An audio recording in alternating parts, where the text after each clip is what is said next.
so we can start saying hello to each other. All right. Wow. Thank you all for coming. Everybody? I know. Lee, hello. Good to see you too.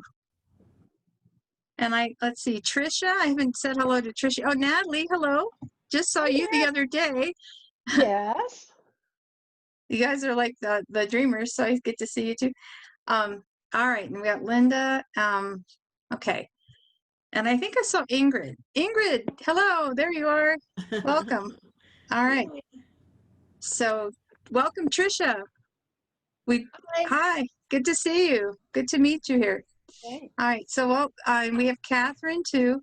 So we're only waiting for, you said Donna's not making it, right? So she's not, okay, so, but we're just waiting for Andrew. We can go ahead and get started with introductions because it's just now 1 o'clock. Patti, you want to call on people for introductions, or do you want me to do it this time? I can do it. Sure. Why don't you start? We have some new people, so I'm excited. Yeah. Just everybody a little bit different. Some dreamers, some other people. So welcome everybody. It's good to see everyone today on this Saturday. So Billie, yeah, we'll start with you. Oh gosh. Okay. Well, a lot of you already know me. I'm Billie Ortiz. I've worked with dreams for over 20 years. I now do all my groups via Zoom. I used to do groups via Zoom before, but now I'm doing all the groups via Zoom.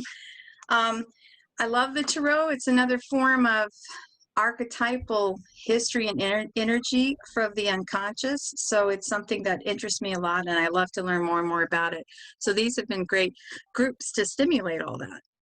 So thanks.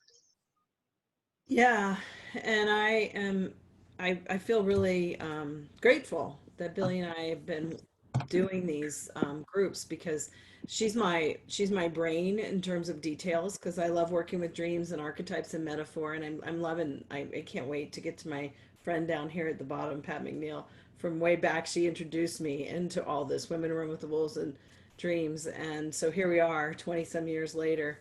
So I'm so glad you're here, Pat. Well, when you introduce yourself, you can say more about that. But so grateful to do this, because we've had such a great time talking about archetypes, because we're in such a strange world right now, and archetypes speak to us in different ways. And so I'm a therapist here in Boulder, and an authenticity architect coach, and an author, and I love working with dreams and metaphor, and just real grateful again to be doing this with Billie and having all of y'all here today.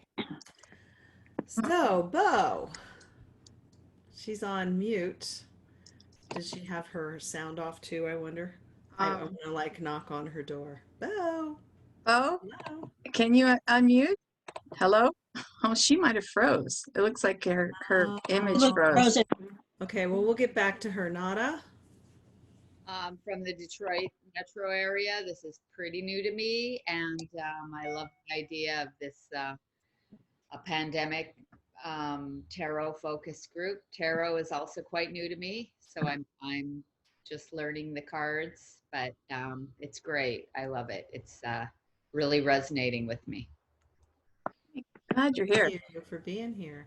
Thank you. Elizabeth? Yeah, hi. I used to live in Boulder and Denver for most of my life.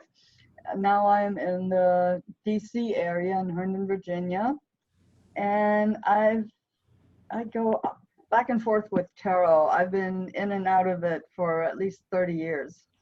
So I was just pulling up different decks I have and looking for the right cards.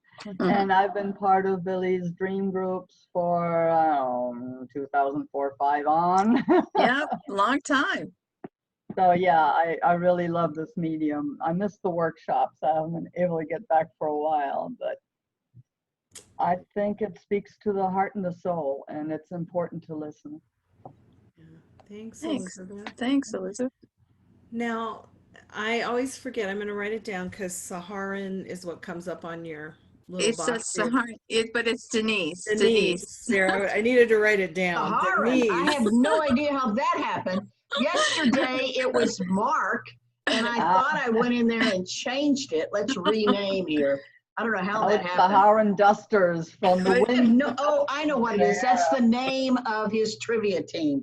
Oh, My Oh. husband used he used this computer for his, this computer for his trivia game, and they had to change their name. So here we go. I had even no idea. Thank you, Denise. Anyway, I'm Denise. I'm a longtime dream worker. Started working with Jeremy in '95, and I'm mostly retired chiropractor. Live outside of Washington in Silver Spring. Have long been interested in dreams, and like Elizabeth, in and out of the tarot for 30 plus years. And I love the idea of these conversations, these pandemic conversations, and sort of rather than the sort of day-to-day news that we get, 24/7, just sort of look at what's underneath and what's trying to happen at a collective level is just, for me, it's fabulous. I love thinking this way, and it's lovely to have a group of like-minded people to share the conversation and ideas with. So I'm really happy to be here, and was sorry I couldn't make the last one. yeah. Well, glad you're here, Denise. So let's jump back up to Bo, because looks like she got her connection back. Hi, go ahead, Bo, and now that we can see you moving. But unmute yourself, Bo. We can't hear you. Yeah, we can't hear you yet until you unmute yourself. I found my voice. Cool. There you go. Yay! Anyway, my name is Bo, and I have been connected with Billie off and on for a number of years now. I love these groups. Thank you so much for inviting me. I feel privileged to be a part of it. I'm from Boulder, and hi, guys. Nice to meet you. Hey, thanks, Bo. I'm glad you got unfrozen. We have to see all our Boulder friends via Zoom now. It's like, can't, it's just, it's like all these people I know so well. So jump down to Trisha then, I guess. So if you could just tell us where you're from too, if you haven't. I forgot to mention that at the beginning. Hi, Trisha. Hi, Patti. I'm Trisha. I'm from Salt Lake City, Utah. I met Patti a few years ago on Facebook and been following her for a while. I love the tarot, not very good at reading cards. I have to go to my book frequently while I'm trying to figure it out, but I really enjoy it, and I thought this would be a fun way to also get to know more like-minded people as well. Great. I'm Welcome. so glad you're here. Welcome, Natalie. welcome. Natalie. Hi, Natalie. Hi. Natalie from Longmont and Colorado. I'm part of Billie's dream group, and I'm very interested in archetypal psychology, Jungian psychology. I did study tarot many years ago, but haven't picked it up again for years. So I might get back into it. We'll see. Right. Great. Glad you're here. Catherine. Hi, Hi. Catherine from Fort Collins. Know Billie from Dream Group. Started being with her in 2009. By training, I'm a number of things. I was a professional bassoonist for years. I also am a professional astrologer who now just loves astrology for astrology. I don't give readings anymore. Astrology is also an archetypal tool. I can link it very easily to the tarot. I also have studied the tarot for years. So it's a delight to be here. I'm looking forward to whatever we come up today, talking about the Justice card. Yeah. Well, I might call on you later, Catherine, because there's all this controversy about A.E. Waite changing the sequence of the cards, the 8 and 11, and it has to do with astrology. So we'll talk about that later. Some of it has to do with astrology. So I liked what Elizabeth had to say about the numerological thing, about single digits and double digits last time. Oh, right. Elizabeth, it'd be wonderful if you would talk about that again. I would appreciate it, about the personal and the more general. Sure. Yeah. Oh, yeah, that would be great since some of us weren't here. Do you want it now or later? Later. Let's finish introductions and then we'll Okay, get I into was that wondering. later. Yeah. I was thinking the conversation around strength and justice because of the numbers and how they switch will probably be bouncing back and forth with some of the conversations last week as well. So I'm excited. I thought the same thing when Catherine mentioned astrology. Yeah. So Ingrid, hi. Hello, I'm Ingrid. I live in Boulder, and I'm also new to Tarot. I'm really loving learning all about it. I love archetypes and narratives, and I studied literature. Used to live in Utah, Trisha, so I made note when I heard you're in Salt Lake. Yeah, I'm happy to be here. I'm nice and cozy on my couch today with all my blankets. Ah, looks good. Looks very comfy. Yay, thanks for being here. Lee? Hi, I'm Lee, lifelong Jungian retired mythology humanities prof. I really resonated with what I believe Denise said about how wonderful it is that Patti and Billie are pulling us together in these tarot groups and dream groups to help us be together and work collectively with what's happening with all of us in this really challenging time. It's a great comfort, very informative. Oh, well, thank you. Yeah, we appreciate that. Thanks a lot. I know, and you have so much from your background, you know, in your research. You have a lot to share with the group too. Not that everyone doesn't, but I mean, it's yeah. But I mean, if it's particularly esoteric, we can go to Lee sometimes, and she can help us go. Oh, all right, I know about this. That's great. Thanks, Becky. Hello. I'm Becky Cleland. I live in North Carolina. I'm the author of Wise Dreams, Subtle Messages from the Inner Self. And when I think of justice, I think first of love, because love is, I think it's over justice, because sometimes what seems just to one person might not seem just to another. And what is loving and all-knowing maybe is a better judge of us than a physical mortal judge, I think. Wow. Thank you. Thank you. That's really, and we'll talk more about the relationship between the cards, because that's important what you just said too. And when I do the screen share later, that'll be part of it. And Pat McNeil, I'm so happy to see you. Hi, Pat. Hi. I'm so happy to be here. Pat McNeil from Virginia Beach, Virginia. Patti and I go back a long way, like she said. And I'm a curious person who just loves groups. And Zoom has been a real asset to me during this time, because none of us are meeting in open meetings.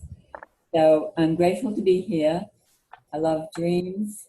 I've been doing dream work since being with Matthew Fox many years ago and Jeremy Taylor. Wow. And let's see, I know very little about tarot, nothing at all really, except what I just looked up today before. So I'm just looking to learn. I love symbols, and I'm grateful to be here. Thank you. Great. It's so good to see you. My heart is like so full. Thank you. Mike? Yeah, I'm Mike Tapp, and I live in Longmont, Colorado. And Billie, how long have we known each other? It's been a few years since we've seen each other. But I know. I was thinking about that. You and I used to end up in the Jeremy Taylor workshops. Everywhere he would show up, we would be there to, you would both be in the circle. So it's been, gosh, at least 20 years. Yeah.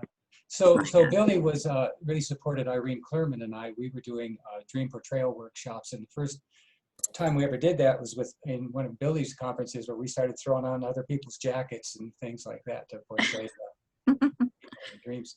I've studied tarot some. I remember when I first took a tarot class at Avalon Institute in Boulder. Nin had us speak the truth and then speak a lie, and understand the difference between that. When we grab a card, just speak the truth. That feeling of openness is something that feels true. It's really quite incredible. I haven't, you know, I of course follow my own dreams. I'm not involved in dream work with other people. I've been handling metaphor and archetype in improv theater. I have for the last 5 years. And just before I came on, about 10 minutes before, I got a note from the theater here, Bovine, that they closed. Like so many places have been, they just couldn't keep open without getting people in for paying people. They've been at their place in downtown Denver for 20 years and had to pull back. That theater's closed now after today. So, you know, this whole thing, I mean, what we're experiencing now are certainly changes, and things we expected to go on sometimes aren't. And I really have been considering that time to have to sit back and really reflect on who we are. Yeah, I'm very sorry to hear that. That's a big casualty, all the entertainment industry and the arts and music and everything. It's just such a tragedy. So I'm glad you're here, Mike. It is wonderful to see you. Thanks for seeing everybody. Some of you I've known from years ago. It's good to see everybody. Yeah. Like we said, with like-minded people. It's really great. It's good to see everybody. Excellent. Excellent. Thank Glad you. you're here. So Andrew popped in. We're going to have our flute player today. Hi. Should I get my flute then? In a minute, when we finish, Okay. when we finish with the last introduction, then we'll do a little centering. Yeah. So Andrew, you're on. introduce yourself. Go ahead. I've been attending these workshops with Billie and Patti recently. I've been doing the dream groups and retreats for several years now. I always get a lot out of this, and this is just one of those communities I really appreciate. You know, I find it to be very supportive and non-judgmental and mind opening, and it's just a really nice group of people. And as far as, I've been writing my dreams down for a while. I love my Animal Speak Tarot deck. So I'll look up what card are we on? It's Justice. Oh, Justice. I don't know what that corresponds to in my deck, but it's the elephant. It's the elephant. Oh, okay. But anyway, so great. Thanks a lot. Nice to be here. Good to see you. And this is Linda. Hi. Hi, Linda. I'm Linda, and I'm joining by audio. I'm a newbie, the newest of the newbies. I met Billie last fall taking a dream class, and she's also done a group at my home, which was in Lakewood. I just sold it, and I'm temporarily staying with my daughter in Englewood, but need to get back to Lakewood because that's where I need to be.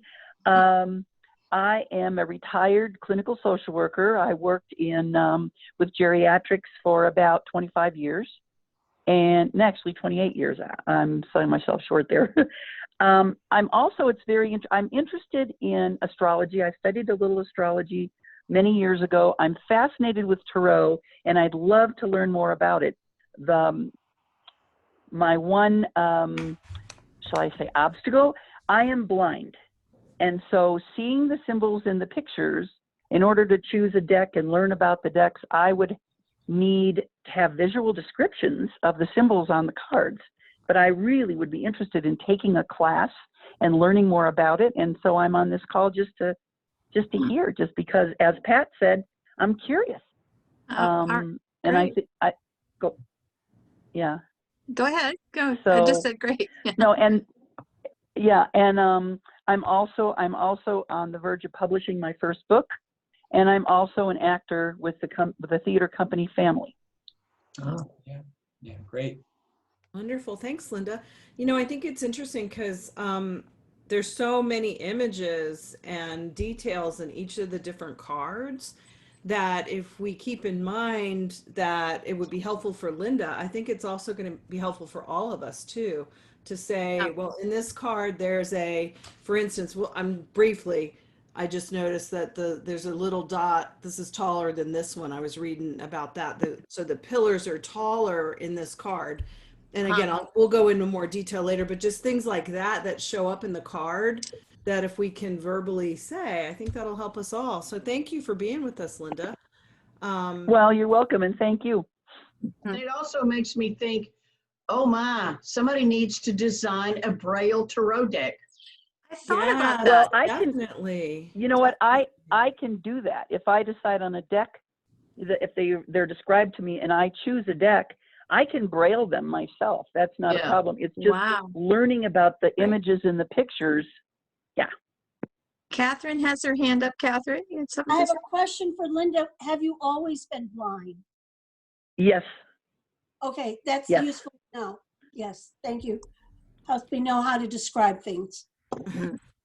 So Great. we're gonna thank you, Catherine. That was good to clarify that because yeah, and isn't it interesting to even to think about that, giving words to images, Yeah. especially as writers, those of us that are writers.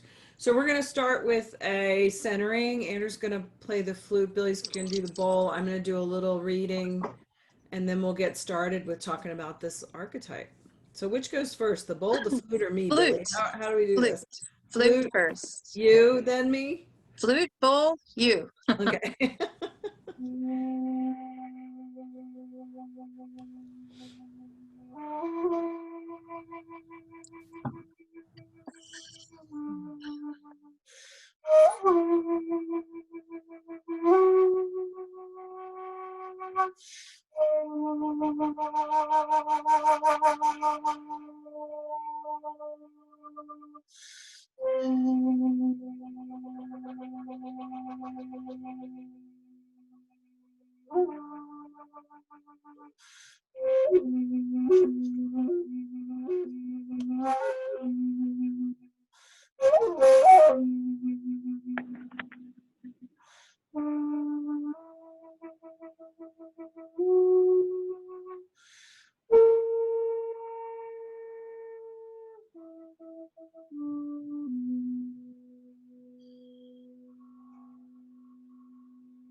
As we come together today in this moment in time that will never happen again, I just invite you to take a deep breath into your lower belly.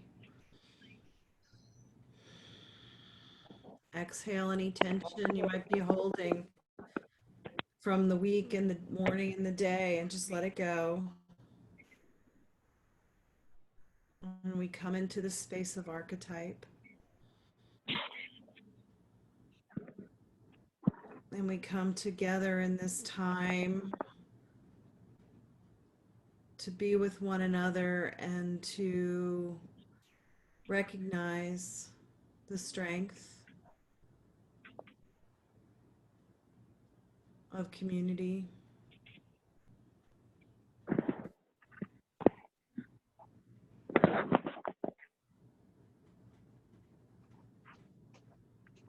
As you feel your body relax into the space,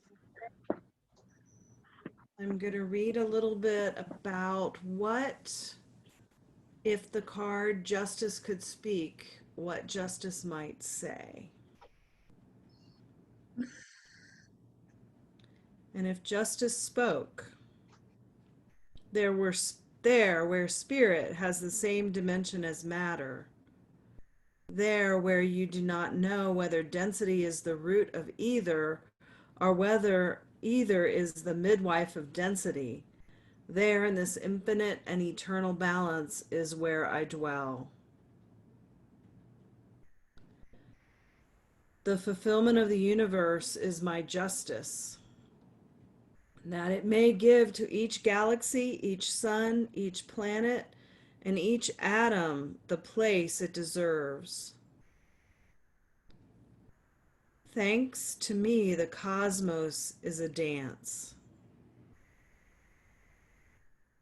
Every birth, every spiral, Every dying star has its place in the universe. I permit every being to be what it is. Every piece of dust, every comet, every human being deserves to achieve the task given it by the supreme law. The slightest deviation from this decree will compel me to pronounce the supreme punishment. He who deviates shall be expelled from the present.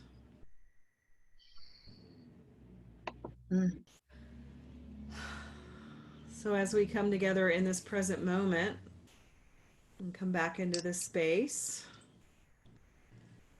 and we'll just start our conversation about justice. We've been sharing cards and personal readings and having great conversations. I have 3 of mine here that I'll share at some point, but again with Linda, I think when we do share our cards, to be sure, and let's talk about Describe the them. details. Yeah. We'll get more juicy too by getting into it that way. I'm excited. So does anybody want to start with something that's coming up for them around justice today? Elizabeth? Yeah, let me just sort of recap that idea of the inner and the outer. I don't remember where I read it, but I always see the tarot as an infinity sign, kind of. And one loop of the tarot is the inner loop, where the fool sets out on his journey. He meets the magician who teaches him to master his resources. Then he meets the high priestess who teaches him how to access his intuition. The empress teaches about nurturance and creativity. The emperor teaches about inner authority. I always think of Jean-Luc Picard from Star Trek as the perfect emperor, and like Deanna Troy as the perfect high priestess. Then he meets the Hierophant, which is education, learning. And one sentence sticks from one description. It's an unconventional person in a conventional setting. And then you have lovers, and that is navigating the inner male and female and relationships. Then we hit the Chariot with its rush to triumph and not going into hubris. And in most decks, this is where then strength shows up. Strength is an inner quality that you have that moves you on to meet the Hermit, to be able to sit in silence and come to terms with yourself. And then everybody hits the spin cycle with the Wheel of Fortune. Spin cycle. And then you get into justice and the Hangman and death. And, I always see that loop as the outer loop, which is more, how am I relating to society and to what's around me and the bigger picture. So that's why I prefer strength in the 8 and justice in the 11.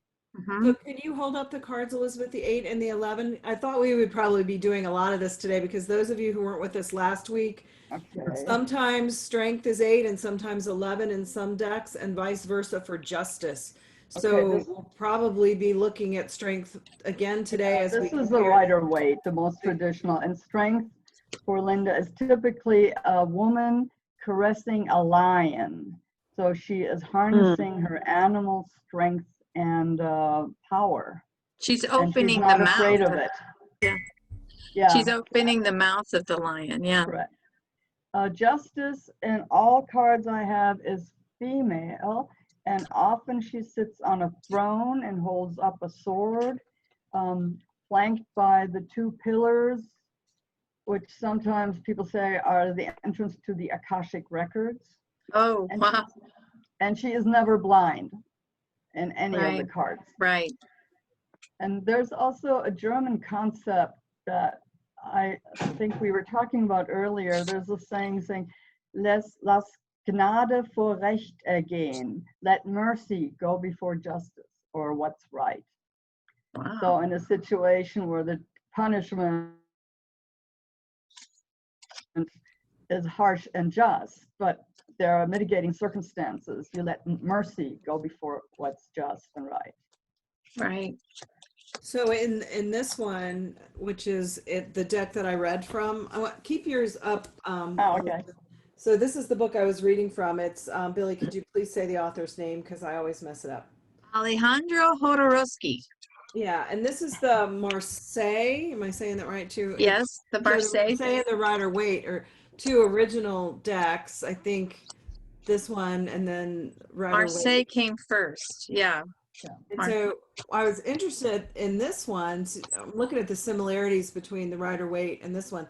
But like I was saying, what the author in the book was pointing out was how they're not exactly the same. So even though justice is about balance and perfection, it's a different kind of perfection, which may be similar to what you were saying about mercy and punishment, but it's more around, it's almost like the natural laws to me, that like nature isn't perfect. So in this image, the two pillars aren't exactly perfect. One's a little bit higher. The sword's just a little crooked over one of the pillars. Yeah.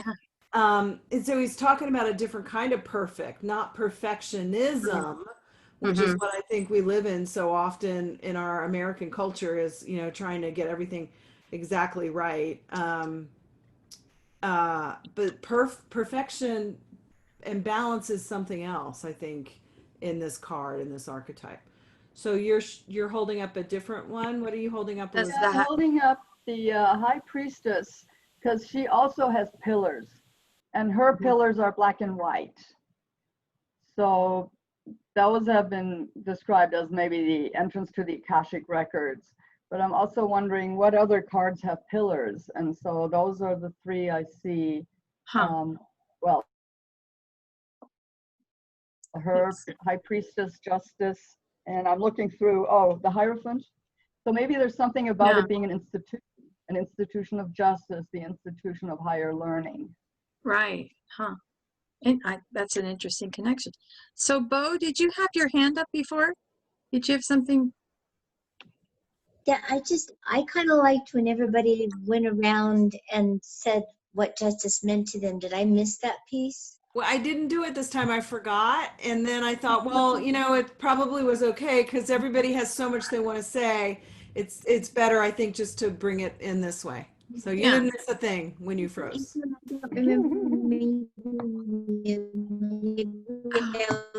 Can't understand you, Bo. It's really, the connection's not good.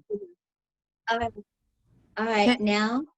Yeah, you know what I would suggest is, how about if we turn off your video and when you're speaking, and then that way we can, it'll probably go smoother. So I can turn your video off. Oh, there you are. You're not. Yeah. Okay. So go ahead and say something. See if we can understand. I didn't remember. I don't remember meeting Trisha Eastman when we did the introductions, and I think I might have, hi Trisha. I don't know if I was messing with my computer then or not. Hi Trisha. That was about when you, yes, we did meet her. She's like, but go ahead. Oh, it's just when I was thinking of justice. I mean, I never looked it up in the tarot. I just try and approach things from all aspects. And justice is a human, justice, that word, as far as it not relating to any other words, is a human concept. We add emotions to it, like this is right, this is wrong. And the closest I could come to a holistic picture of it is what we said is homeostasis or balance. In physics, for every action there is an equal and opposite reaction. I don't know if I got that right. Tell me what you think. That's interesting. Yeah, I think you're probably in my version that resonates for me. That's a human creation. Because nature goes along on its different kind of justice. It's like a natural force. So I don't know, that's an interesting thing you bring up. Yeah, I think you're right. It's very much of a human concept. I thought of Jane Goodall when I was reading this morning about the laws of nature, because I heard her on Jimmy Fallon, my favorite show to watch. He asked her what she thought was the cause of the coronavirus. And she said, not respecting the natural order and nature. She says, when we disrespect nature, this is what happens. And that was so profound for me. And it seems really aligned with the justice card to me. It's like when we're out of balance and we're not respecting the natural laws. Yes. I don't like the word punishment, like we're being punished with the coronavirus. I'm not saying that. But actions have consequences. Right. That's kind of physics. Yes. I mean, that's sort of the reality of the world at every level. Actions have consequences. And so for me, I think of justice as a totally human concept. It has to do with man-made laws, and it has to do with the legal system. I mean, I don't think of justice existing outside of human laws. In the wild, there's natural laws, but I don't even think for me, the concept of justice doesn't even apply in the natural world. It has there's no receptors in my brain for the idea of justice being in the natural world. It's a man-made concept that I think has to do with the kind of legal systems and laws that we set up to govern and manage to live in a society, to me. Natalie? Muted. You're muted. Yeah, We you're can't hear muted. you, Natalie. You got to mute. She's being respectful by Sorry. muting. Yes. Oh, so one quote that I found on a website said, justice focuses on righting our wrongs, getting what we are owed, and karmic results, both good and bad. It's usually connected with the legal system, but not all scores will be settled in court. So to me, that means that, our behaviors are implicated in how we behave and how we are treated and what will come to us as a result of behaving in a just and righteous manner or not. Right. Well, the Midas touch is the card my inner child deck has, and that's really like, be careful what you wish for, because in the story, Billie could probably tell better than me, because I'm bad at telling stories. But what I was reading in the interpretation is, the king wished for gold and everything to be turned to gold, and his daughter was turned to gold. So then he had to go into the water to purify himself. So it wasn't about the greed in order to get his daughter back. So the book says, it's really be careful what you wish for. It's like, what do we really want? Because things show up, and so that's the justice card in the inner child deck. So Catherine has her electronic hand up. Go Thank ahead. you. I'd like to, the tarot is definitely, feels to me like something that is bigger than being human, but it still feels a human expression. Whereas for me, justice, but still, it points to things that are even bigger than being human. And for me, my card, I've got Anjali Sarian's book, where she calls it adjustment justice. And calls it the principle of balance, which is justice realignment. What I like to remember is that if it's natural, it is looking at a connection to everything in a way that might be larger than what a human being can frame within their own thought forms.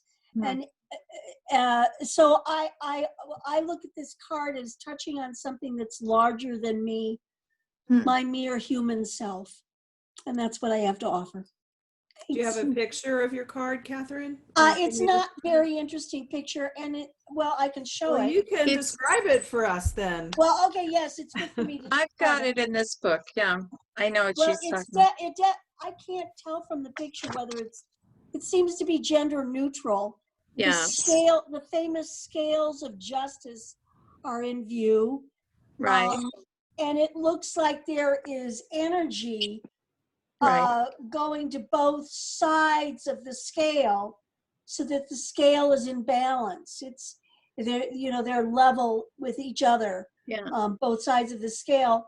And there seems to be something coming down onto the head of the being that is touching these scales. Right. And it feels very, it feels a little bit Wheel of Fortune taking the next step, which literally it is in the sequence of the cards. Mm-hmm. So anyway, it speaks to a sort of a balance of energy. I mean, the card looks balanced. I hope that helps. I hope that helps, Linda. I hope that description is helpful. Yeah, I'm getting a picture. It's almost robotic in my version of this. It's like a robotic image. It looks like it's like the being is made out of steel or some type of hard metal. I don't know. It's just like it has a real sort of spaceship look to me.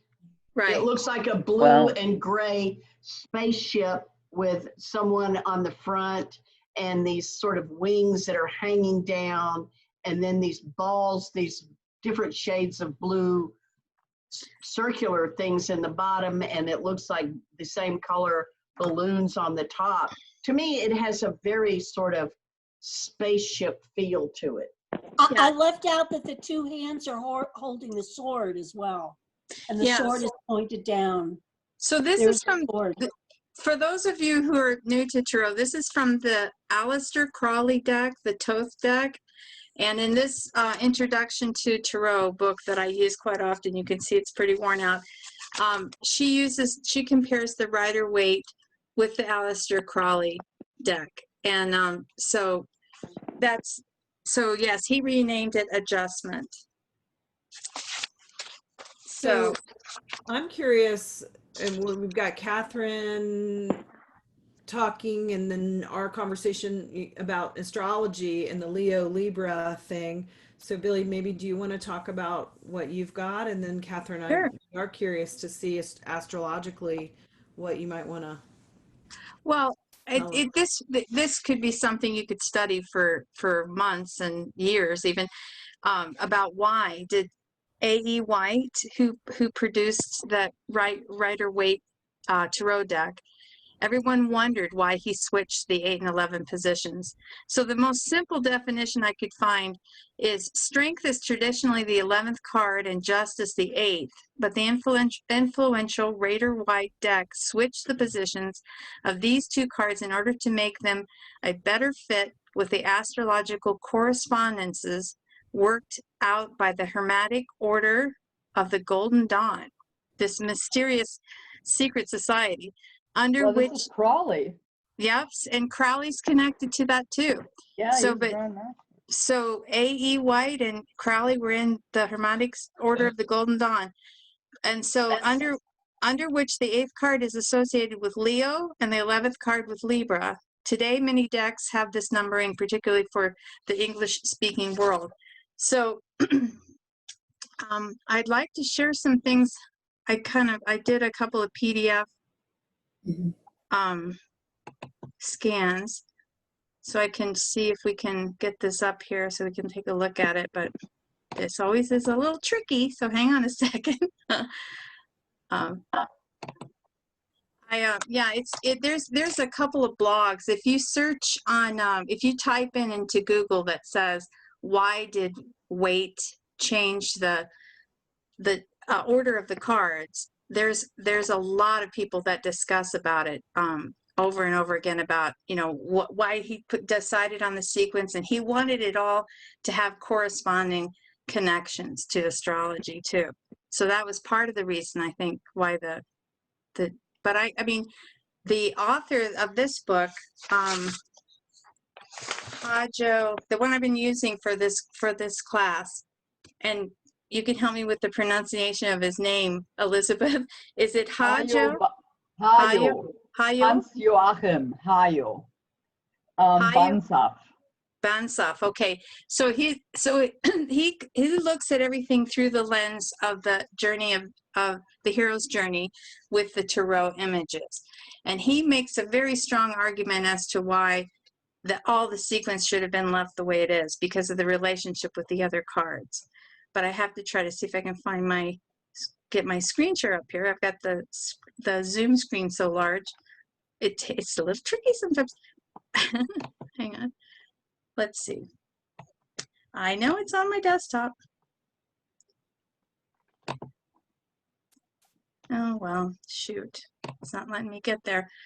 Maybe Go Catherine ahead. can Talk talk a little bit about yeah, go ahead. Leo and Libra in the two Yes. positions while Billy's trying to get that up, Catherine. Yeah. What are you All thinking right. about that? Sure. Well, it's a fascinating thing about Leo, Leo the lion, maybe something to do with why the lion, of course, in the card would have resonated. It also, 11 scales of justice, that would maybe also been another reason why somebody would have gone and thought 11 and Libra. 8 and strength, 11 and balance. Partly because Leo is a personal ability to be strong. Libra is a more impersonal ability in the astrology wheel. It's the first position where you begin to think of relationship, where there's more than one person, in the zodiac, it's the 7th position. Libra is the 7th of in the sequence of 12. But there are only 12, you know. If we're trying to make the tarot fit into a 12 numbering system, that's kind of silly. So, you know, I mean, I think that there's an arbitrariness to putting Leo and 8 and Libra and 11 together. I think, and I do believe that the Hermetic societies in England did sometimes do those sort of contrived connections, the theosophical, but there were a lot of those societies and they were practicing things that were esoteric, and the tarot has that quality. And anyway, I still feel to some extent there may be an arbitrariness to it where you're trying to make something fit that may not be a total fit. So that's where I'm going to leave it astrologically. Okay, I'm going to try this and see if I can get it. Yeah, that's pretty much it. I think he tried to make it fit when it didn't really fit. So let me, gosh, I don't know why I can't do this sometimes. I'm pulling it up. All right, let's see if we can get this. Here we go. Okay. Sorry about the glitches, guys. This is this is a PDF that I'll send to everyone after the call too. It's very much what Elizabeth was just talking about. Hodge has this Hayo, sorry. Yeah. Hayo. He shows the how we go through this through the lens of the hero's journey. So we start out with the magician and the high priestess and the empress, the emperor, the hierophant, and the lovers, all as the childhood of the hero, the symbiotic state. And then he shows, and these are all in sequence according to the way that he thinks it should be, by putting justice back into the 8th position. So the chariot, justice, the hermit, wheel of fortune, strength, and the hangman become the departure and become the becoming of an adult, the maturation and personality development. And then we go into, as Elizabeth is talking about, that last bit where we're coming back around, the more intensity of it through the transpersonal opening, the initiation process. And that's where the death card comes up in 13, temperance, the devil, the tower, which we talked about a couple of groups ago, star and the moon, and then finally the goal, the final stage of rebirth, redemption, wholeness, and the consciousness of the unity of all things. So that's the sun, judgment, and the world. So I'll send, as I said, I'll send this to everybody as a PDF so you can look at how those cards relate to you and imagining them in those different stages of your life. We all go through it. We all go through the individuation process, and this is, the tarot helps us to illustrate it too. So that's one of the reasons I love it. Now I'm going to see if I can get this other PDF here, because he's very good at showing the relationships of the cards. Okay, so here's the Justice chapter. Again, I'll be sending this to everybody afterwards. And then he shows, here is the sequence of when we have the Lovers in position number 6.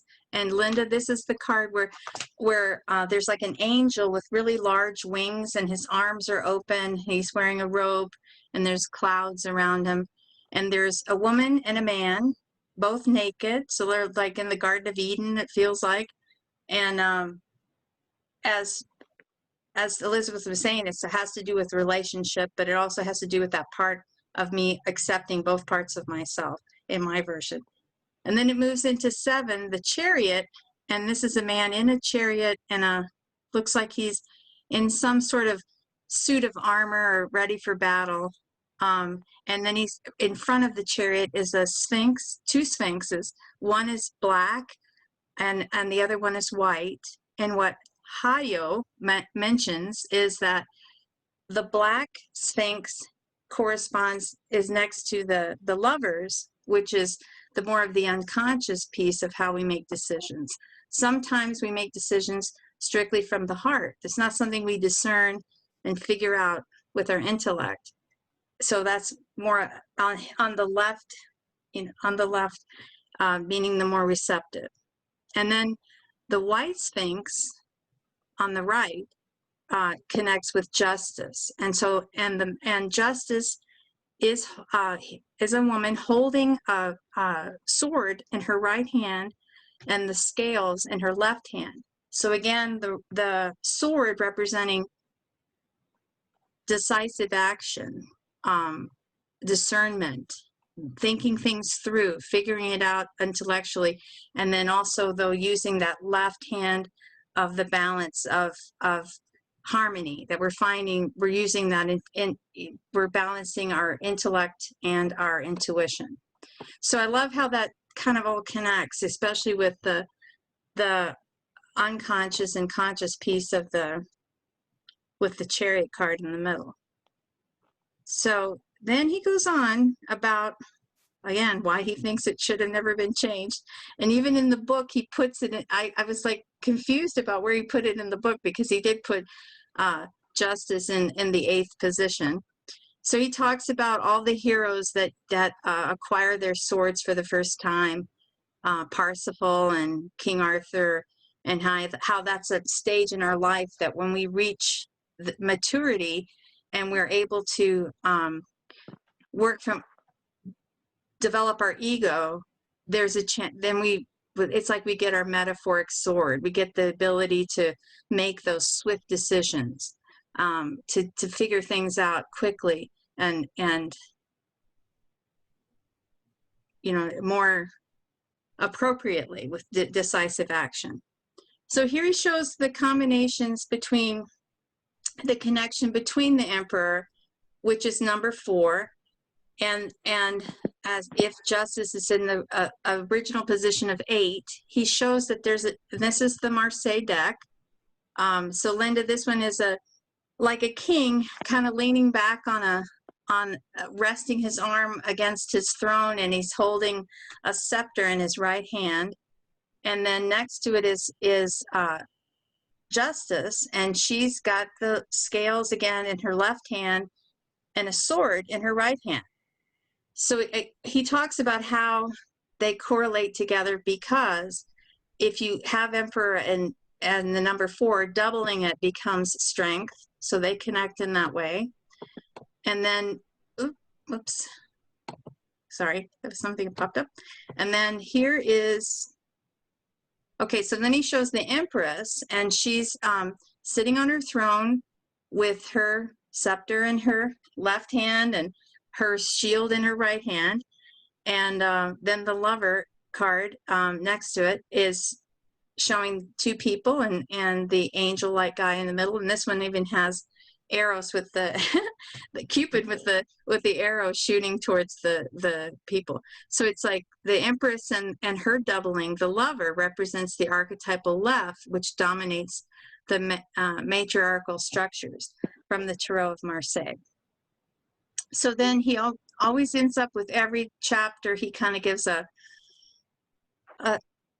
wrap up of each card. And so he says, for justice, the archetype is intelligence, and the task is understanding the laws of this world, passing an intelligent, balanced judgment, personal courage.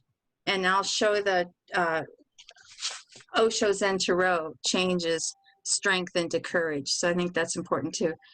And then the goal is personal responsibility, objectivity, fairness and balance, intelligent perceptions. And the risk is self-righteousness, know-it-all attitude, being prejudiced, presumption of judgment, slyness, and then feeling in life, harvesting what one has sown. That's what we were talking about before. Every consequence has actions. Treating others and being treated fairly, making intelligent decisions. So I love how he goes in so in depth with each card and shows the correlations between each one. So that's the share, and I will send that to you afterwards so you can read it at your leisure, as they say. Thank you. So what happened when they switched it was they were trying to coordinate it with astrology, but then it really doesn't, like Catherine was saying, it's kind of silly. He was trying to fit it. It has to do with this order of the Golden Dawn. They like very much to correlate things, connect things, find corresponding reasons for things. So A.E. Waite, from my understanding, is the only person that did that. I think he's the one who when he put together the deck, he and the artist, her name, was Ryder, last name Ryder, and she was part of the Golden Dawn secret society too. And so he wanted it all to kind of make sense to him. So he lines it all up and starts like with I think he started with the Fool, and then he tries to see how he can make it all work with the astrological sequence. And it just doesn't work because it's sort of like foolish the way he did it. But that's my understanding of it. And then, like I said, it's something you could probably research for another few years of your life. But that, from what I learned, that's what happened. He tried to make it fit with. So then Aleister Crowley, who as Elizabeth mentioned, was in the same secret group, he comes along and does his deck, and then he switches it all back in a different way and calls it adjustment instead of justice, and calls strength lust. I know. So I'm curious, historically, I don't know, Leah, can you, those of us who don't understand the different groups that we're referencing here, maybe, I don't know, like a bullet point of what Hermetic order of the Golden Dawn. Yeah. Well, I always heard that Crowley was a Satanist. Yeah. He got that reputation, even though he claimed he wasn't, but he was into some very dark things. Yeah. So I can imagine that being the projection, incredibly dark things. Yeah, and I think that, from the historical perspective and the suppression of different things. That's why, Lee, I know that's kind of your background, right? Is religious studies, and so I'm curious what your perspective is on all of this. Okay, I've been taking notes, 2 or 3 different things. In Britain, kind of the great granddaddy of a lot of these fraternal organizations were, of course, the Freemasons. But interestingly enough, the Freemasons were so expensive that they limited themselves to the aristocracy just by virtue of how expensive it was to be a part of that. So other organizations, and also it was exclusive to aristocrats and exclusive to men. And so other organizations, esoteric organizations, then sprung up that were open to everybody, where the fees were reasonable. I mean, that's how the ancient Druidic orders popped up again. And by the Druidic orders, I mean like the Order of Bards, Ovates, and Druids. William Blake was the first chief of that order. Winston Churchill belonged to it. These Druidic orders in Britain, kind of everybody has some sort of connection to, because they carried all of the Celtic mythology and all of the Celtic and all of the Celtic arts and all of the Celtic eistefads. So the Queen of England belongs to the Welsh eistefad. So we're talking about the whole fabric, kind of the whole fabric of Britain. And in fact, it's a British tarot card that I brought today. Oh, great. But I also wanted to step back just a minute before I shared that, and that is that all of these different British organizations, because of Oxford and Cambridge, you know, all were rooted in the ancient Greek and Roman mythology to start with. So I think it's no mistake that when we look at a lot of these cards, justice is always a woman. Because in Greek mythology, this was the role of Athena.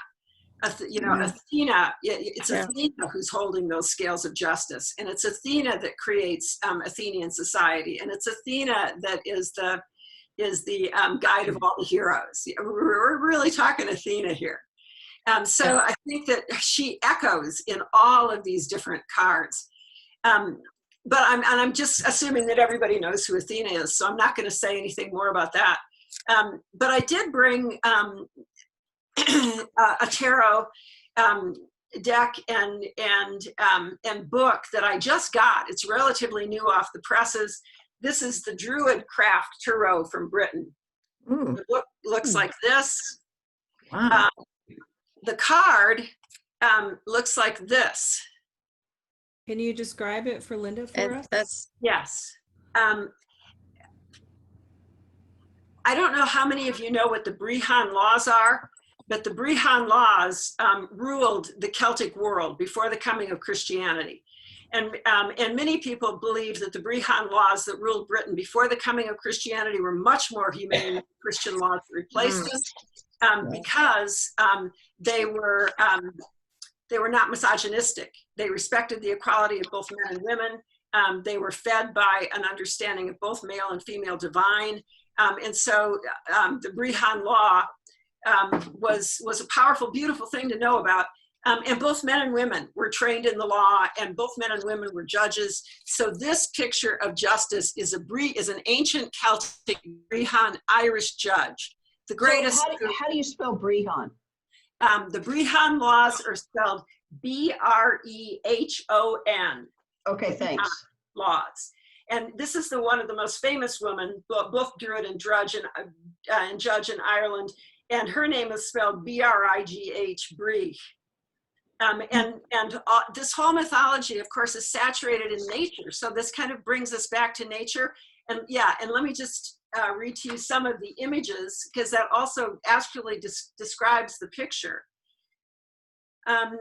Justice depicts the power of true understanding that leads to right choice and action in the world. And that, that takes us back to Athena. Wisdom is connected to justice. So the power of true understanding that leads to right choice and action. For this reason, Brig's sword points upward, connecting it to the power of spirit and the world of the element air, which represents reason and intelligence. The blade is double-edged. In the end, a decision has to count one way or another. To say yes to one thing usually requires us to say no to something else. Right. The pommel of the sword depicts two male testicles, reminding us that the decisions we make sow seeds in the world and that future generations depend on our choices. One side of Brig is the owl of wisdom who sees in the dark and divines hidden causes. To her other side is the spider and her web, reminding us that all things are connected and that nothing is decided or has an effect in isolation. The scales in her left hand indicate the need for us to exercise discrimination, to weigh our choices and decisions. They also represent the perfect moment of the present, balance between past and future. Wow, nice. There we go with that that double-edged sword. That's beautiful. Whoa. That feels really pertinent to what's going on in the world today. It's an excellent card for me, for the kinds of questions that are arising with the dilemmas that we're facing in the current world that need balancing, may need adjusting, may need realigning, and may need to have true wisdom be the guide. Thanks. Mike, you had something? Yeah, I was just thinking, you know, in honor of Jeremy Taylor, if today, this hour, I draw that card, yeah, what I see today are the scales. That's what I see today. I see the sword too, but I see the scales. My sense of justice is a reckoning. And that in my life, I have to reckon with those things that are troubling me. I mean, one of the things that's happened in improv, as people have had time in the theater group, is people have started to discuss now as their home how they've been aggrieved. I can't separate the pandemic right now from the Black Lives Matter movement and the Me Too movement. Right. What's the balance there? I mean, one of the balances as people discuss the specific episodes that have happened to them that have hurt them, women, Black, those people of color, the specific things. What's my response to that? One of the reckonings I've had to deal with is being oblivious to it, feeling like I'm this liberal and then understanding that, my God, I've been silent. So the balance to me sometimes is suffering. You know, it's like the reconciliation that's happened in South Africa, where other people who've been hurt want those people who have hurt them to know how they've hurt them. And some of the balance what's fair here? I mean, what's fair with kind of things we've seen with Black folks and being choked to death and those things? What's fair with that?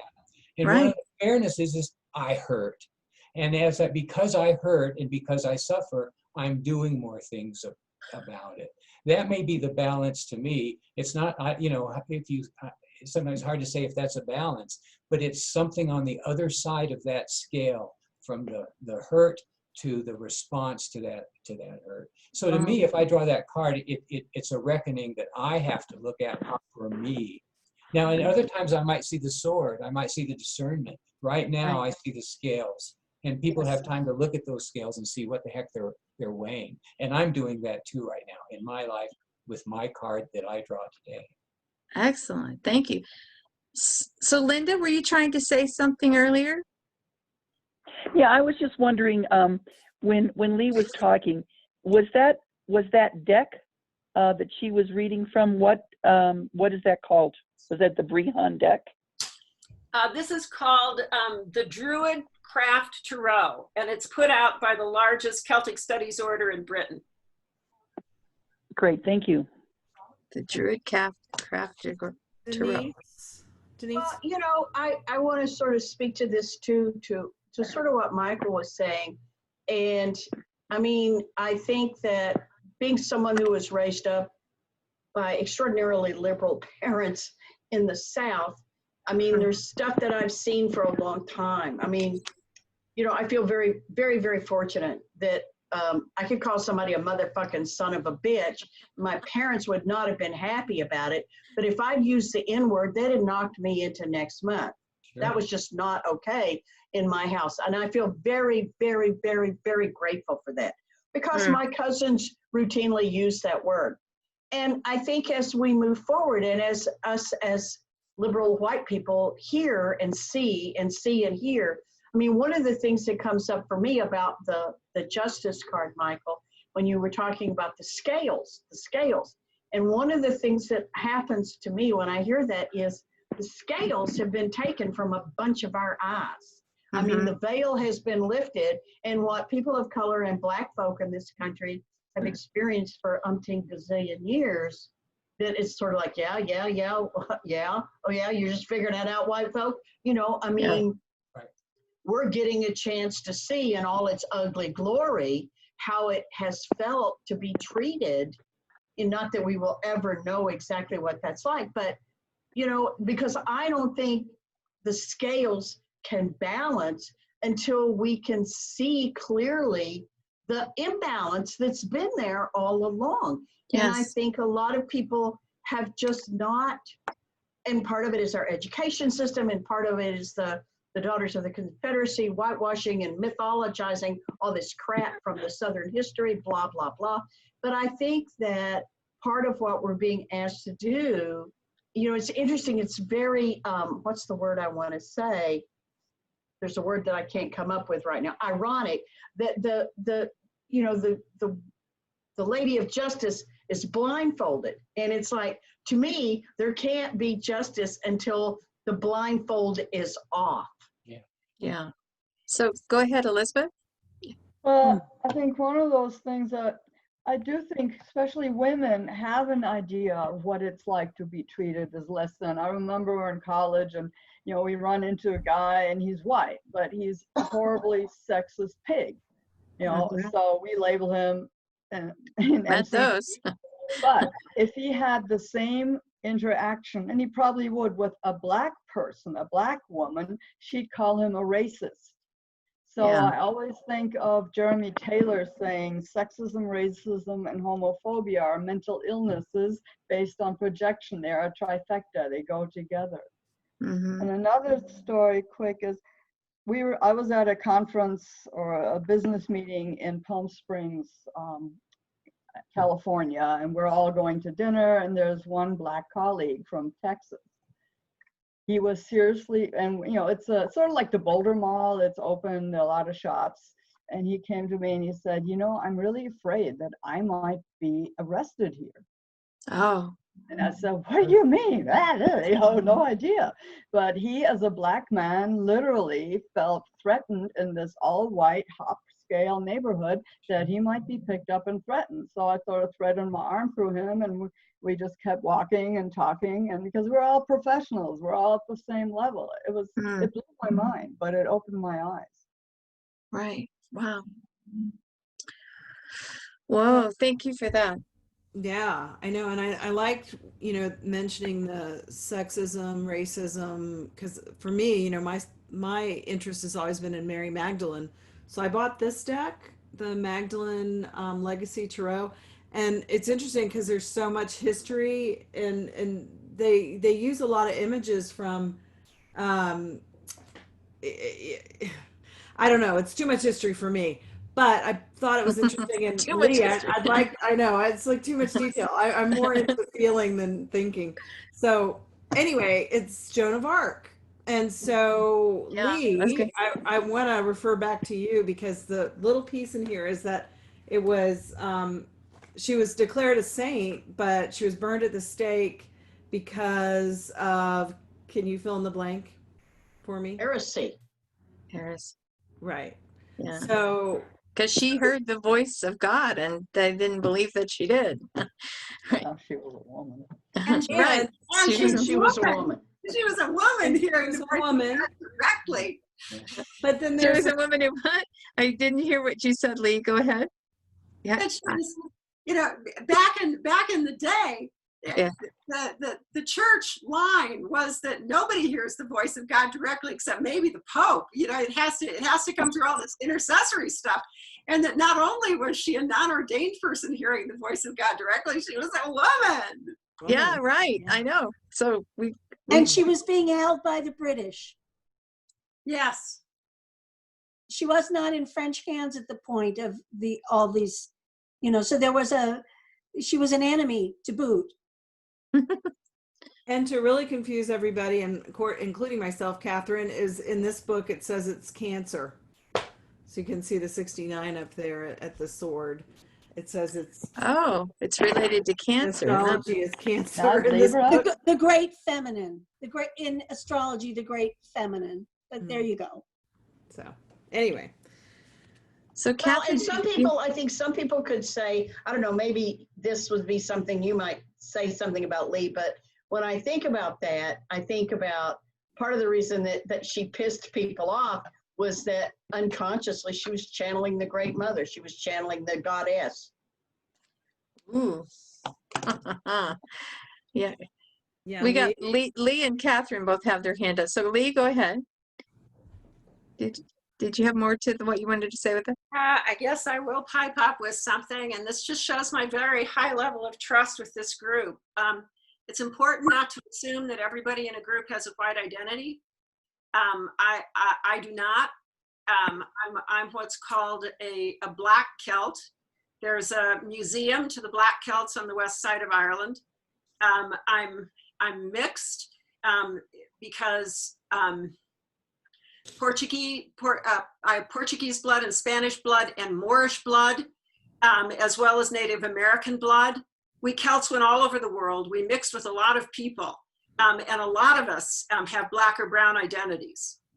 So, I just wanted to say that, and that's also been a part of my lifelong journey.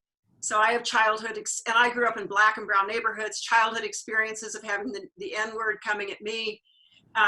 Wow. Yeah.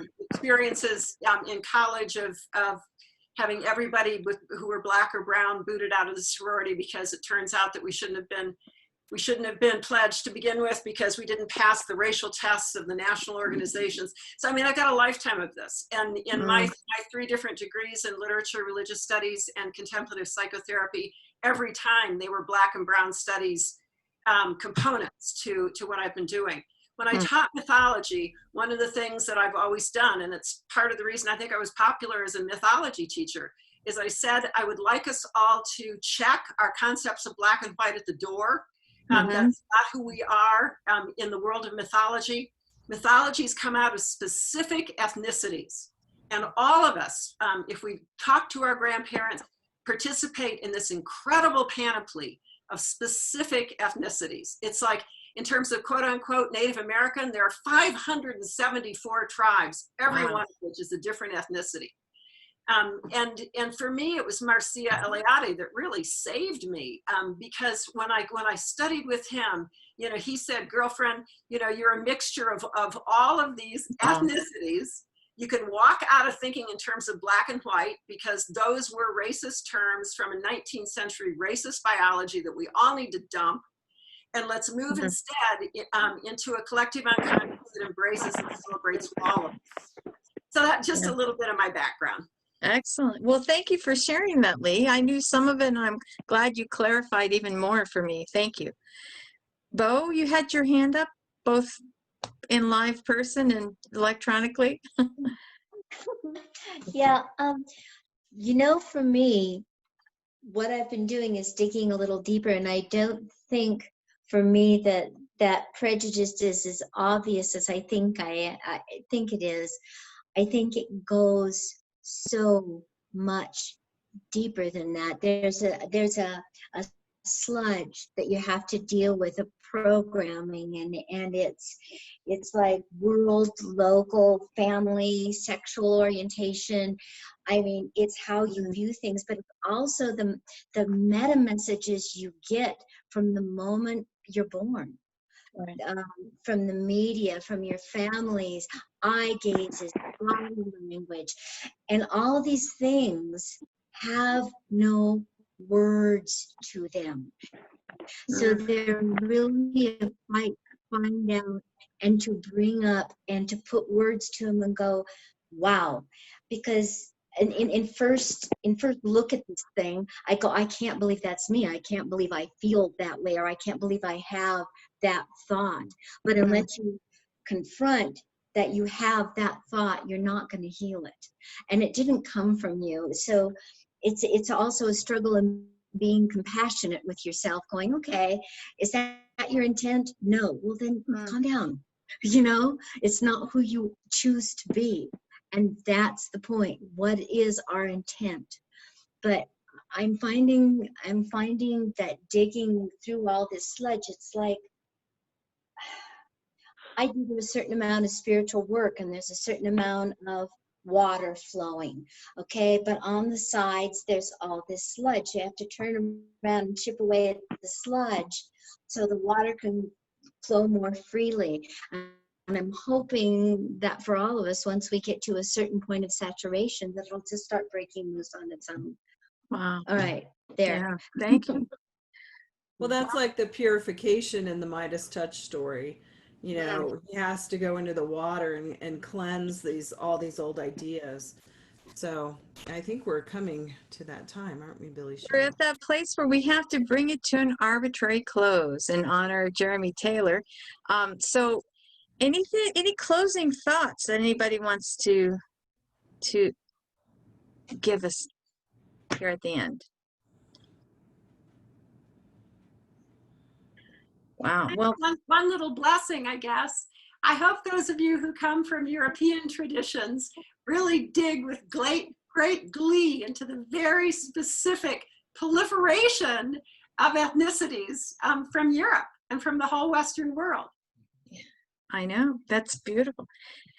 I keep thinking about how this virus is the great equalizer, and I keep thinking about how George Floyd shouting out, "I can't breathe," and how this is a respiratory virus. It starts as a respiratory virus. So in my version of this, it's our opportunity to see it as, wow, we all have to breathe, no matter where we come from, what we look like. So there's something about that connection, and I was struck by what Mike said in the beginning was, you know, it's going to be difficult for me to ever separate the Black Lives Matter from the Me Too movement and all of it happening right now. We have this uprising of energy that's coming to a crescendo that we all have to if we can be conscious of it while it's happening. That was one of the goals of Patti and I with these groups, to be more conscious of what's happening throughout, not just look at the facts, but to see the metaphor and see how it resonates for us as a symbol too.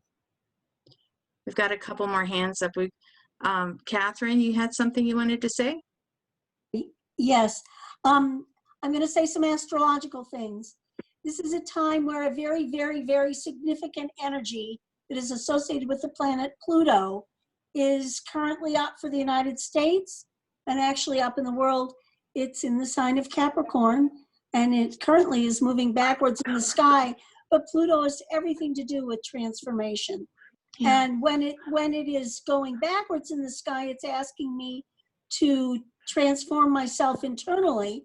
When it goes forward, whatever it is that I've learned when it was going backward, I need to put into the world, and I will willingly do that. I need to also add in that a number of other astrological planets seem to be moving backward in the sky. This is a time for a lot of personal work. I'm really glad to be here in front of you all, sharing my version of how I do it. I'm figuring out how I grow. I'm figuring out how I think. I'm figuring out what I value. I'm figuring out what structures are important and what are falling away. And there's a few other things, but that's my sort of, in a nutshell, what's up for us. And I'm glad to be in your company as I work through that. Thank you. So I have an annoying human question, Catherine. When does Pluto go forward again? Yeah. In astrology, people want astrologers to tell them when things are going to be better. It doesn't work like that. That's why you don't. Yeah, that might be. I just found out. I'm just going to say that transformation is slow work. It frequently happens with dynamic things like Mount St. Helens erupting, but what happens afterwards and what happens during is slow work. So my advice to anyone about Plutonian issues is be patient, do the work. It'll take time. Denise? Thanks, I want to, something that has come up for me as this whole conversation has been going is that it is something that was said about the fact that the pandemic is now kind of intertwined with, Black Lives Matter. And for me, I have two thoughts. One is we can't treat a disease until we see it. And there's something about this virus for me that, you know, a lot of times if someone gets sick, you know, all the problems come to the surface. And there's something about this COVID virus that for me is also, oh, and now we can see the virus of racism and sexism. And it's like somehow, oh, okay, yeah, there's a virus and it's just not COVID-19. You know, so there's that piece I want to say. That's good. The other piece I want to say is, and I believe this very, very much. Many years ago, I heard a therapist say, you know, we have a bag of tricks that we use to get through childhood. And then when we move out of childhood into adulthood, if we don't learn new skills, you end up in my office. He said, and if I do my job, by the time when you come in, you've got maybe 2 or 3 skills to get through adulthood that are mostly your childhood skills. But if I do my job right, when you leave, you've got 10 or 12 skills. And I think about this ism thing that we struggle with, this racism thing. I think that my fantasy is that when we first climbed out of the ooze, wherever, and when we were in the beginning, we were, one of the skills that got us through the childhood of our species was tribalism. It was tribalism. We had to be tribal because we didn't know blah, blah, blah, blah. But I think as a species, we're moving out of childhood.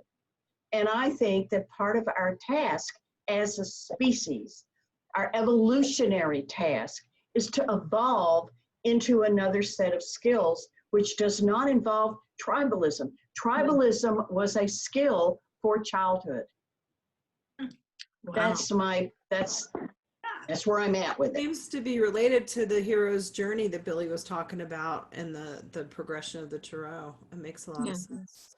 So we've got Bo had her hand up for quite a while, and then Elizabeth. So Bo, you're done. That's it.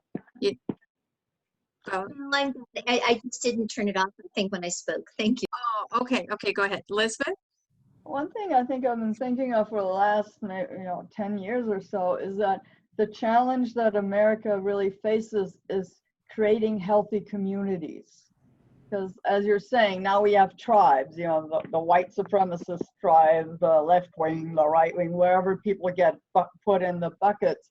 The reality is creating healthy community, including everybody. And it's not, you know, right now we're at a juncture point with that. Well, and I think the task of the United States is to live up to its ideals. Ah, well, that's why I labeled this group "And Justice for All," because I remember every morning starting with the Pledge of Allegiance to the flag of the United States of America, and for the country for which it stands, indivisible, with liberty and justice for all. And so we have to think about is everyone getting justice? Is everyone experiencing justice? I mean, just with Elizabeth's story about her Black colleague being frightened of being arrested in the area they were. I mean, those kind of things. This has been going, and in the follow-up to the last group, I put a link to the movie I Am Not Your Negro, and I would recommend that everybody watch that if you haven't already seen it, because it's surprising, because there's one scene where a police officer, a white man, has his knee on the neck of a Black woman in the same position of what happened with George Floyd, and this was in 1965. So, you know, we're dealing with stuff that's almost 60 years old, you know. No, we're dealing with stuff that's several hundred years old. Yes, well, of course. Thousands. But I know, I understand. I didn't say that correctly. What I meant was that the civil rights movement came around 60 years ago, and we're still in that position of fighting for the civil rights. Actually, somewhere on my Facebook page, I had a link to like a short teaching on racism. It's like 8 minutes long, and it shows how deliberately white Americans have been able to accumulate 10 times the wealth of Black Yes. Americans because of housing segregation, blah, blah, blah. It's really a good thing. If you want, I can send it to you, the link, Billie, because Sure. it's short and it's well done and it says a lot. Yeah, and there's the Tulsa, Oklahoma riots that happened in 1920s, I think it was, It was a and massacre. a massacre. It just they eradicated a very wealthy Black community. Just and so all of these horrible tragedies, egregious actions. So thank you all for coming today. I wanted to close by these cards are the images of what we were working from with justice and strength. And these are from the Osho Zen Tarot. Those of you who do dream work with me know these cards very well. So Linda, breakthrough on number 11 in Osho is a man triumphantly standing with his arms above his head, and there's a large amount of, it looks like stones and fire almost breaking out. So the breakthrough. So this is a hopeful image that we can all carry with us after today. And then courage, the interpretation of strength and the Osho Zen Tarot is a little flower, like a little daisy that's coming up out of the rock, the solid rock. So hold on to both of these images, everyone. And Patti and I will be in touch with you about, we haven't set a date for any other tarot groups yet. We kind of let it come to us which card is next. we let the card just present itself to us. So does anybody have anything else they want to say before we close? I would like to invite everybody, those of you who were in our strength group, I sent out an email with my advanced copy of my book and an invitation to our book party that Billie's facilitating for me on July 7th when the book comes out. So I apologize if you didn't want that. My brain just couldn't sort out who wanted it and who didn't. So I sent it out to everybody who was there last week. If anybody here this week wants it, send me or Billie an email and I'll send it to you. I'm asking people to do reviews on Amazon, and so I'm sending out the book for free electronically. And then I'm inviting you, if you want to join us, Billie's going to facilitate at 10 a.m. Mountain Time, July 7th, which is exciting for me because it would have been my parents' 75th anniversary, and it was supposed to be my birthday because my mom was having a C-section, but the hospital was full. So I was born the next day. So it's exciting. I'd love any of you who are interested also to email Billie or myself, and we'll send you the details. Same kind of setup that we're doing today. Yeah. And also, please join us for Dream Group anytime. We have I have an evening group that meets on 2 Tuesdays a month and an afternoon group that meets on 2 Thursdays a month. You can go to my website, wakeuptoyourdreams.com, and there's under resources, there's a calendar there that shows you the upcoming dates. So thank you all for your very heartfelt participation. Thank you very much. Thank you. Thank you, Billie. Thank you, Thank you, everyone. Patti. Thank you so much. Stay safe. Wash your hands. Stay Yeah. safe and wash your hands. Don't touch your face. We always don't touch. Thanks for. I touch my face. Thanks for your descriptions. Thanks for the descriptions of the cards. I appreciate it. Definitely. Thank you for joining us, Linda. It was so great to have you. Thank you very much. Thanks. Good to meet you. So good to see you. Good to see you. Bye. Isha, we got to meet your cat too. What's your cat's name? Oh, mine? Yeah. Gary. Gary. Okay. Hi, Gary. he made an appearance. He's like sitting on my lap or in my way all the time. That's great. Thank you. All right. Thank you all. All right. Bye.